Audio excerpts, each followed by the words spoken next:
Nama hundatti nimini parsantii 80 dhimma hin qabani. Parsantii 20 kanneen biroo argachuu keetiin gammadu. Waan gaarii nama keessa jiru barbaaduu dhiisi. Inumayyuu namoota gaarii barbaaduu jalqabi. Waan siif ta'u gochuu qabda. Namni kophee kee keessa deemuu hin jiru. Dhugaa dubbachuun hiriyoota hedduu siif argachuu dhiisuu danda'a. Garuu yeroo hunda warra sirrii ta'anii argatta. Namoonni maal akkasitti yaadan hin yaadin. Sababni isaa namni hunduu waa'ee ofii qofaa yaada. Sekoondii jireenya kee nama biraa wajjin wal bira qabdee dabarsitu hunda kan kee hin qisaasini. Eenyullee wajjin miira hin qabaatini. Namoonni ni jijjiiramu. Hiriyoonni kee jechuun illee qaaf tokko jijjiiramuu danda'u. Ofitti gammaduu baradhu gammachuudhaan dhaabbataa yoo si barbaachise si dadhabsiisa. Kaayyoo kee osoo hin taane guddina kee qoodi yeroo hunda ni jajjabeeffamta. Kophaa taa'uun hin sodaatin namoota hamaa wajjin ta'uu jaala kophaa taa'uun baay'ee gaariidha. Namoonni baay'ee si gaafatan namoota xiqqoo siif hojjetanidha. Sodaan kaayyoo kee galmaan ga'urraa sin dhowwu. Namoonni yaada isaanii irratti hundaa'anitti gorsa kennu. Yaadota kee keessatti jiru hunduu afaan kee keessa ba'uu hin qabu. Akkuma duriitti raawwachuu qabdu ta'een waan hundumarraa fagaadhu.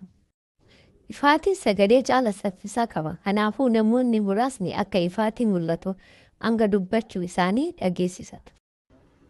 Gammachuu barbaaduun yaalanii yeroo hunda si keessatti jira. Ofii keetii fi of eeggannoo guddaa gochuu qabda.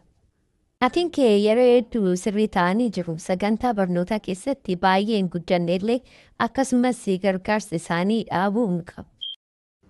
Duraan dursee akkuma ta'e hojiirra oolchuu. Yaada dheeraa qabaachuun badiidha. Haala tokko babal'isa. Wantoota naannoo jiran gadda. Akkasumas yaada hin barbaachisne kaasuu fi sababa ta'a fi rakkoo guddaa fiduuf. Yoo waan tokko yaaduuf jirtu of gaafadhu. Waan kun waggaa 10 keessatti yaaduu dandeessu.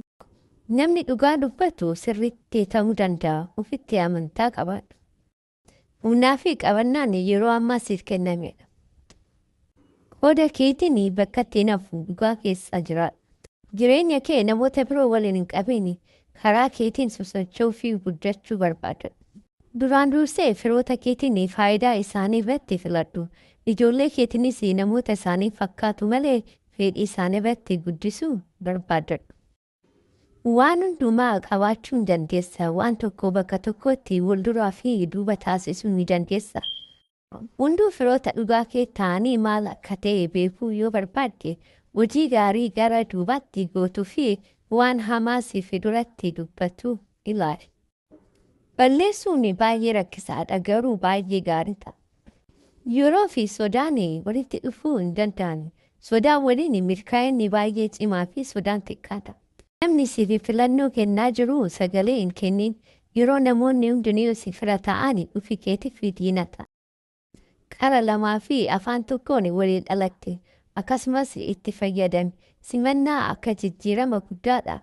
Jireenya bifa adda addaan hin jiraattu. Yeroo tokko qofaan hin jiraachuuti. Namoota biroo keessaa faayidaa argachuun jireenya akka salphaa fi bareedaa taasisa. Hundinni hundumarraa qusachuu dandeessa. Garuu qalbii keessa dhufuu hin dandeessu. Namootni hojii namoota biroo irratti dubbatu. Isaan duratti arganii waa'ee keetiin dhugaa agarsiisu. Waan hundumaa raawwachuu keetiin dhuma jireenyaa keessa maqaa walitti dhufi maaliif akka goote beekuuf yaala. Jaalalli yeroo baay'ee deddeeffamuu danda'a. Namni si jaallatu qaama siif deemu baay'ee kadhannaa hin barbaachisa. Yeroo baay'ee miira gaariidha. Namni tokko si gadduu dhiisuu yaanu yeroo barbaade si caalatti olaanaa akka ta'e agarsiisa. Waan eenyuufuu raawwatiin yaada malee kadhachuu hin qabu. Yeroo tokko tokko kan siif hin mul'anne addunyaa irratti baay'ee barbaachisaa ta'a. Qalbii banuu fi akka artiistootaatti hojjechuu fi barbaachisa. Garuu akka saayintistiitti yaaduu fi barsiisuu fi guddisuu qabu. Kaayyoo kee bakka biraatti hin argattu. Kaayyoo kee uummata sirriitti bakka jirtutti hiika itti kenniti. Jireenya keessan guutuu baasuus jijjiirama danda'a. Kanaafuu waan akka qabdanii fudhachuu fi irratti galatoomaa isaan waan gaarii danda'anii hojjedha. Ati muuxannoo haaraa barbaaddattu malee waan meeshaalee miti. Gorsa gaafachuu fi gaafii beekaa ta'e garuu eenyurraa barbaadannaa beekuu fi ogeessa ta'e. Addunyaa keessa irraa waan kamiyyuu gadi yoo dandeesse hiikoo gadi gaadha. Waan hamaa tokko hin dagattu yaadu qofaa dhaabbata. Hanga suni ta'utti waa'ee isaa baay'ee dhime. Milkaa'inni qabeenya keessanii biti waan qabduubatti ammam qabeenya akka ta'e waa'ee. Sodaanii namoota irra caalanii jireenya isaanii keessatti daangaa. Murteessaa isaanii hunda keessatti bara isaa to'achuu irratti mo'uu fi yeroo irratti mo'amuu fi kana keessatti hojjedha. Waan yeroo hunda hojjechuu barbaadani hojjechuu fi gonkumaa hin ture. Nama tasgabbii dhabuu fi ofii isaanii piroojeektii gochuu danda'uu fi akkas sini dubbisin. Wanta jijjiiruu hin dandeessa. Badii kee ta'e yookaan namni biraa jeesuu hin ta'in rakkoo isaarratti hojjedha. Namoonni yeroo hunda sodaa isaanii fi amantii isaanii irratti daanga'u.